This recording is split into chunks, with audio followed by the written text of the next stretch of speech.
Yeah, hi. So just had some thoughts about this book called The Fountainhead by Ayn Rand.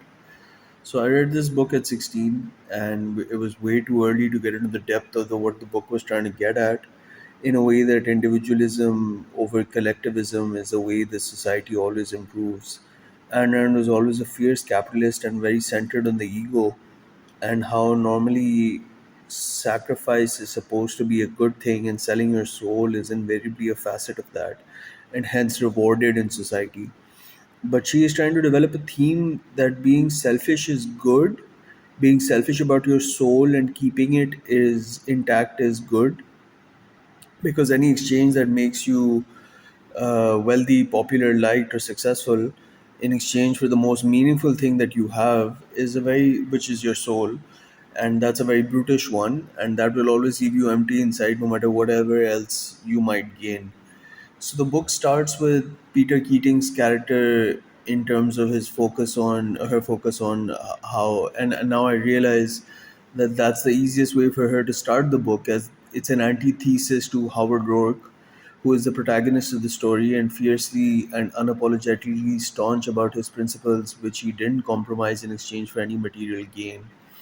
So this is a really dangerous book, I feel, because in the context if you aspire to be like Rourke and nothing like Keating, you may eventually end up very broke or very poor at the very least. You may end up glamorizing failure at the pretext of individualistic idealism related to living life on your own terms. So at this juncture, I quote Jordan Belfort's speech from his book and acclaimed movie, The Wolf of Wall Street. He says, and I quote, "There is no nobility in poverty. I have been a rich man and I have been a poor man, and I choose rich every bleeping time." So I am going to attempt to destroy the premise of Fountainhead, because there are two main reasons. You should always try to question what you read, and as you and age teaches you that everything you were enamored with as a teenager will not always turn out to be useful. And the book is very dangerous and basically an inaccurate application of the selfishness and individualistic doctrine of Ayn Rand's philosophy. At the end of the day, it's just a novel, not the opposite of the Communist Manifesto. It's not a call to arms, rather, it's a call to sensationalize and glorify failure.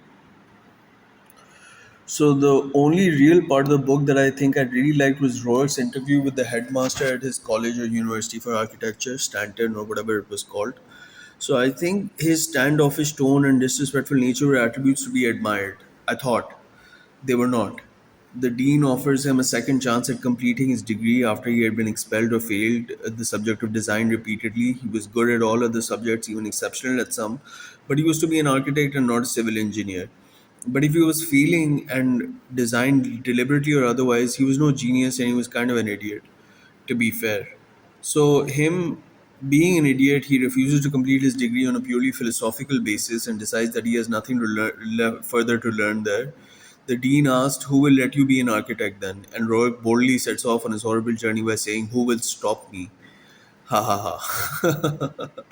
And I'm laughing as I write this and as I speak this, because he's an idiot of the highest order. No one can stop you from not trying to be a better, more assimilated, hardworking, and collaborative version of yourself. No one can stop you from doing that.